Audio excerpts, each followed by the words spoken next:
T20 உலகக்கோப்பை திருவிழாவுடைய கடைசி கட்டம் விறுவிறுப்பான இந்த பகுதி தான். மிக முக்கியமான ஒரு விஷயம் என்னன்னா, ஒரு ஏசிய அணி கூட, ஒரு ஆசியாவை சேர்ந்த ஒரு நாடு கூட செமிஃபைனல்லையும் ஃபைனல்லையும் வராது சாமி. செமிஃபைனலில் வந்தால் ஃபைனலில் வரும், செமிஃபைனலே வராது, சூப்பர் 8 சுற்றோடு அதெல்லாம் வெளியேற்றப்படும் அப்படின்லாம் சொல்லிட்டு இருந்தாங்க. இந்தியா உள்ளே வந்துருச்சு. ஒரு ஆசியம் மிக முக்கியமான மேட்ச் நாளைக்கு வந்து இங்கிலாந்து இந்தியா வர்சஸ் இங்கிலாந்து. ஒரு சிலர் வந்து இங்கிலாந்து ஒன்றும் பெரிய இதெல்லாம் கிடையாதுங்க, நீங்கள் அசால்ட்டாக நீங்கள் அதை வந்து தட்டி தூக்கலாங்க அப்படின் பொழுது, இங்கிலாந்து வந்து ஒரு மேட்ச்சில் கூட தோல்வியே இல்லை சூப்பர் 8. அது ரொம்ப முக்கியமான ஒரு விஷயம். அது அதே வேளையில் வந்து நீங்கள் இங்கிலாந்து வந்து ரொம்ப ஈஸியாலாம் எடை போட்டுடுறாங்க அதிங்க அப்படின்னு யார் சொல்கிறாருன்னா, சுனில் கவாஸ்கர். அவர் என்ன சொல்கிறாருன்னா, இங்கிலாந்து உள்ள பிளேயர்ஸ் இப்போ அதுவும் இந்த டீமில், இந்த T20 இருக்கிற பிளேயர்ஸ் வந்து முக்கியமானவர்கள்லாம் வந்து நம்ம ஐபிஎல்லில் விளையாடிக்கிட்டு இருக்காங்க. அதனால் வந்து இந்த இந்திய சீதோஷ நிலை எப்படின்னு தெரியும், இங்கே உள்ள பிச்சுகள் எப்படின்னு தெரியும், இங்கே வந்து பழக்கப்பட்ட கிரவுண்டில் விளையாடி இருக்காங்க. இந்த சூழ்நிலை அவங்களுக்கு புதுசு கிடையாது. அதனால் நீங்களாம் வந்து சும்மா அசால்ட்டாக இந்த லெஃப்ட் ஹேண்டில் அப்படி ரைட் ஹேண்ட் பேட்ஸ்மேனில் லெஃப்ட் ஹேண்ட் பேட்ஸ்மேனில் ரைட் ஹேண்ட்லேயும் அப்படி வந்து கம்பு சுற்றுற வேலைலாம் வச்சுக்காதீங்க ராஜா. இப்போ செமிஃபைனலில் விளையாடினீங்கல்ல, அது மாதிரி வெஸ்ட் இண்டீஸ் கூட விளையாடினீங்களே, அது மாதிரி விளையாடணும். அதுவே கூட இன்னும் கூட டஃப்பாக இல்லாமல் எடுத்து போயிருக்கலாம். நீங்கள் கண்டிப்பாக சஞ்சு சாம்சனை பாராட்டியே தீரணும் வந்து. ஆனால் கம்பீருக்கு என்ன பிரச்சனையே தெரியல வந்து. சஞ்சு சாம்சன் நின்று அடித்த அந்த 97 ரன் இருக்குல்ல, அதுதாங்க. ஆனால் அவருக்கு வந்து சிவன் தூபே அடித்த 4 தான். அந்த 2 தாங்க. சஞ்சு சாம்சன்லாம் ஒன்றும் இல்லை. என்னையா உங்களுக்கு வந்து காழ்ப்புணர்ச்சி வந்து வரட்டுமே அடிக்கட்டுமே. ஒரு என்ன சொல்கிறது, ஒரு அப்பர் மிடில் பையன் கூட கிடையாதுங்க வந்து. ஒரு மிடில் கிளாஸோட ஒரு கீழான ஒரு பையன் வந்து, ஒரு கேரளா மாதிரியான ஒரு தேசத்தில் வந்து வந்திருக்காப்புல வந்து. ஒரு விவசாயம்லாம் அங்கே கிடையாது வந்து, ஒரு மலை சார்ந்த பகுதியிலேருந்து வந்திருக்கா. வந்து ஆடட்டும், வாய்ப்பு கொடுங்க.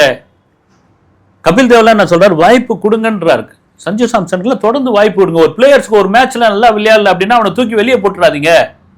குறிப்பாக வெஸ்ட் இண்டீஸ் மேட்ச்சில் 97 ரன்னு தாங்க மிக முக்கியமான ஒரு விஷயம். அது கம்பீருக்கும் சஞ்சுவுக்கும் உள்ள பிரச்சனையா என்னன்னு தெரியல. ஓகே, இது ஒரு பக்கம் இருந்தால் கூட சுனில் கவாஸ்கர் என்ன சொல்ற, பவுலிங் ரொம்ப முக்கியம். ஏன்னா சஞ்சு பிரமாதமாக விளையாடினாரு அப்படின்னா கூட மற்ற பேட்ஸ்மேன்கள் கூட நம்பி சில சமயங்களில் பர்ஃபார்ம் பண்ணிடுறாங்க, வந்து அடிச்சு தூக்கிடுறாங்க. ஆனால் பவுலிங்கிற ஒரு விஷயம் ரொம்ப ரொம்ப முக்கியம். அதுவும் பவர் பிளேல ரொம்ப முக்கியம் சாமி. இந்த பவர் பிளேல பவுலிங் போடும்போது தான் நீங்கள் கோட்டை விடுறீங்க. பவர் பிளேல முக்கியமாக ஃபர்ஸ்ட் ஓவரும் 3வது ஓவரும் பூம்ராவுக்கு கொடுங்கன்றாரு. நீங்கள் 5வது ஓவரை தூக்கி பூம்ராவுக்கு கொடுக்குறீங்க. ஏன்னா பூம்ரா வந்து நல்ல யார்க்கர் போடக்கூடியவர். பூம்ராவுடைய பவுலிங்க்கு வந்து கண்டிப்பாக இங்கிலாந்து பிளேயர்ஸ் வந்து தடுமாறுவாங்க. நீங்கள் வந்து 5வது ஓவர் பூம்ராவுக்கு கொடுக்கும்போது இந்த 4 ஓவருக்கு அதிகபட்சம் 15 ரன்னு அடிச்சிடறாங்க அவங்க பவர் பிளேல. நீங்கள் 6 ஓவருக்குள்ள ஒரு 100 ரன்னு கொண்டு வந்துட்டு அந்த டீம் கண்டிப்பாக இட்டுங்க வந்து வெற்றி. அப்போ அவங்களுக்கு கொடுங்க. இந்த மாதிரி நீங்கள் அசால்ட்டாக விளையாடாதீங்க அப்படின்னு கவாஸ்கருடைய ஒரு கருத்து. இன்னொரு பக்கம் பாகிஸ்தான் முகமது ஹாமிர், அவர் முதல்ல ஆரம்பத்துலேருந்து சொல்லிக்கிட்டே இருந்தார். அவர் பாட்டுன்னு வந்து இந்தியா சூப்பர் 8 வெளியே போயிடும், இந்தியா செமிஃபைனலுக்குள்ளே வராது, ஆச்சா போச்சா அப்படின்னு அவருக்கு என்ன காண்டுன்னு தெரியல. ஒரு வழியாக அவர் அந்த பக்கம் இப்படி திரும்பிட்டார். அவர் முழுக்க பாகிஸ்தானை திட்ட ஆரம்பிச்சிட்டார். வந்து என்ன திட்டுறார் அப்படின்னா, இந்த பாகிஸ்தான் போய் மற்ற நாடுகளில் விளையாடும் போது, மற்ற அணிகளோடு விளையாடும் போது முழு பாகிஸ்தான் டீம் போய் விளையாடுது. ஆனா பாகிஸ்தான் கூட விளையாட வர மற்ற நாடுகளை சேர்ந்த அணி இருக்கு இல்லைங்களா, அவங்க எல்லாம் வந்து இது ஏ டீம் அனுப்பிச்சு வைக்கிறாங்க. அது கிண்டல் பண்றாரா காழ்ப்புணர்ச்சியில பேசுறாரான்னு தெரியல. இந்த ஏ டீம்னா தெரியும் வந்து இப்பதான் வந்து புதுசா வர பசங்க, அப்புறம் ஃபார்ம்ல இல்லாதவங்க. சரி, இவருக்கு ஒரு வாய்ப்பு கொடுப்போமே, இந்த ஏ டீம்ல அனுப்புவோமே, இந்த பையன் அண்டர் 19 நல்லா விளையாடிட்டு இருக்கான், இவன் எப்படி பெர்ஃபார்ம் பண்ணிட்டு வரான். ஒரு மாதிரி டம்மி டீம்னுவாங்கல்ல, சப்ஸ்டியூட் டீம்னுவாங்கல்ல, அந்த மாதிரி டீம் தான் பாகிஸ்தானுக்கு வேணும்னே அனுப்புறாங்க. அப்ப என்ன சொல்றாங்கன்னா, அந்த வீரர்கள்லாம் வந்து லாய்க்கே இல்லை. இலங்கையில எப்படி கடுப்பாயிட்டாங்க வந்து, இலங்கை ரசிகர்கள் பூரா வந்து இப்ப இருக்கிற வீரர்லாம் தூக்கி போட்டுருங்க, அட்டை போட்டு ஜெயசூர்யா, அரவிந்த் டி சில்வா, சமிந்தா வாசு, இவங்களை மறுபடியும் கொண்டு வாங்க. யாராவது ரிட்டையர்ட் ஆகிக்கிறாங்களோ அவங்களெல்லாம் பேட்டை பிடிச்சி பந்த கொடுங்கன்ற அளவுக்கு இப்போ முகமது ஆமீர் என்ன சொல்றாரு, பழைய ஆளுங்கெல்லாம் கூட்டுவாங்க, மியாண்டட்டு வாஷிம் அக்ரமு, வக்கார் யூனிஸ் இவங்கெல்லாம் கூட்டுவாங்க, இவங்கெல்லாம் வரட்டாங்க, இவங்கெல்லாம் ஒன்றும் லாய்க்கு இல்லை அப்படின்னு. அதே வேளையில் ஏம்பா பங்களாதேஷுக்கு ஆதரவு தெரிவித்து உங்களெல்லாம் வந்து பகடையாக வச்சு நாங்கள் வந்து ஐசிசி கிட்ட சண்டை போட்டு இந்த தொடரில் வரமாட்டோம், அதை பண்ண மாட்டோம், எதை பண்ண மாட்டோம்னு பயங்கரமாக போர்க்கொடி தூக்குனா நீங்கள் பாட்டுன்னு வந்து பயங்கரமாக தோத்து போய் இங்கே வந்திருக்கீங்களே, இது உங்களுக்கே நியாயமா, இது உங்களுக்கு அடுக்குமான்ற அளவுக்கு அந்த கிரிக்கெட் வாரியம் பயங்கர கடுப்பாகி ஒவ்வொரு வீரருக்கும் நம்ம ஊர் காசில் 16 லட்சம் ரூபாய் அபராதம் போட்டிருக்காங்க. ஏன்னா அபராதம் போட்டால் தான் நீங்கள் திருந்துவீங்க, இல்லைன்னா நீங்கள் வந்து திருந்த மாட்டீங்க, விளையாடிட்டு வாங்க, ஏன்னா இது மாதிரி வந்து மானத்தை வாங்கிட்டு வரீங்க அப்படின்னு சொல்லி அவங்க கடுப்பாகி போய் ஃபைனை ஒரு பக்கம் அடிச்சு தள்ளிட்டாங்க. இதெல்லாம் மீறி 2022 2024 ஒரு சென்டிமெண்ட்டு. இதே 2022-24 அரையிறுதியில் இந்தியாவோ இங்கிலாந்தோ விளையாடிச்சு சாமி. இப்போ என்ன சொல்ல வரீங்க?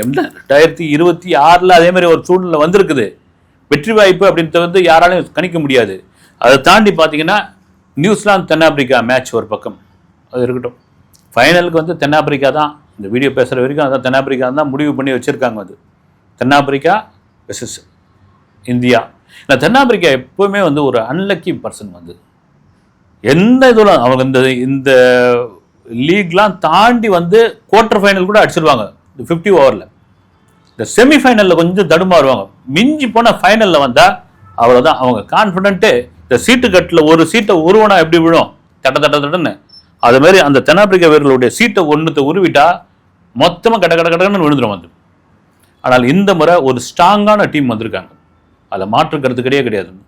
நியூசிலாந்து வந்து எனக்கு தெரிஞ்சு பார்த்தீங்கன்னா அப்படி ஒன்றும் பெரிய பர்ஃபார்மில் இல்லை. அவங்க ஏறக்குறைய பார்த்தீங்கன்னா அவங்களுக்கு மழை வந்து காப்பாற்றுச்சு.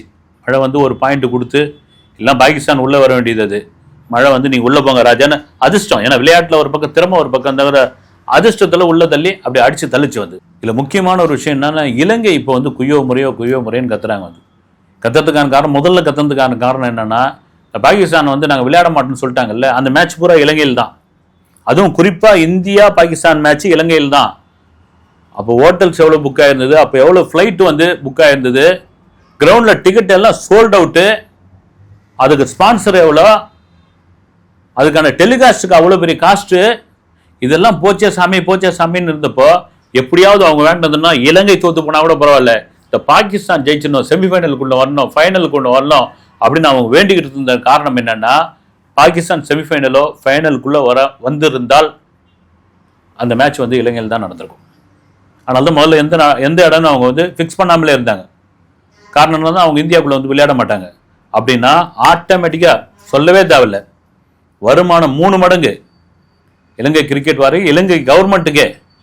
அதெல்லாம் போச்சேடா சாமி. ஏன்னா பாகிஸ்தான் தோற்றதுக்கு வருத்தப்பட்டது பாகிஸ்தானை தாண்டி இலங்கைக்கு தான், இலங்கை கிரிக்கெட் வாரியத்துக்கு இலங்கை கவர்மெண்ட்டுக்கு தான். இப்படியெல்லாம் இது பக்கம் ஒரு பக்கம் போச்சு. அப்படி நாளைக்கு இந்தியா இங்கிலாந்து மேட்சினுடைய முக்கியமான ஒரு கிரிக்கெட் நடுவர் ஒருத்தர் வராரு அப்படின்னா அவர் வந்து ஸ்ரீநாத். ஒரு காலத்தில் 90s கலக்கின ஒரு நபர் வந்து பெங்களூரை சேர்ந்த கர்நாடகாவை சேர்ந்த ஸ்ரீநாத்தோடைய அம்பையரிங் வந்து ரொம்ப முக்கியமான மேட்ச் எல்லாம் அவர் வந்து நடுவராக வருகிறார். குறிப்பாக அவருடைய அந்த பவுலிங் ஸ்டைலு, அந்த ஒரு உராரி சின்னதாக பொக்காயை போட்டுக்கிட்டு அதை ஒரு விக்கெட்டை எடுத்த உடனே பயங்கரமான துள்ளிலாம் குதிக்க மாட்டார், ரொம்ப காமாக அப்படி ஒரு கையை வாட்டிக்கிட்டு போவார் வந்து. அதே கர்நாடகா சேர்ந்த கும்ப்ளேவும் அது மாதிரி தான் வந்து ஸ்ரீநாத்தோடைய நாளைக்கு நடுவராக வர நிற்பார் வந்து. ஒரு ரெண்டாவதுன்னா ஸ்ரீநாத் இருந்தால் சென்டிமெண்ட்டாக அந்த மேட்ச்லாம் ஒர்க் அவுட் ஆகுன்ற மாதிரி சில சென்டிமெண்ட் விஷயங்கள்லாம் போட்டுருக்காங்க. சென்டிமெண்ட்லாம் அதெல்லாம் தாண்டி முக்கியமாக மேட்ச்சில் நல்லா விளையாடினாங்க. இந்தியா பவுலிங்கில் வீக்கா பேட்டிங்கில் வீக்கா அப்படின்ற பட்டிமன்றம் வைக்கிறத விட இந்தியா ஆல் ஓவர் நீங்கள் ஃபீல்டிங்கில் சரி எல்லாத்துலேயும் நீங்கள் இறங்கி அடிக்கணும், இறங்கி விளையாடணும். நாளைக்கு ரொம்ப ரொம்ப ரொம்ப முக்கியமான மேட்ச்சு. அதுவும் ஏன்னா ஏஷியன் யாரும் வந்து வரமாட்டாங்க அப்படின்னு சொல்லுவோம், ஏஷியன் டீம் எதுவும் வராதுன்னு போது ஃபைனலுக்குள்ளே வந்துட்டோம், நாங்கள் கப்பை அடிச்சிட்டோம் பிகில் அப்படின்ற மாதிரியான ஒரு விஷயமா இருக்கும். Right, okay.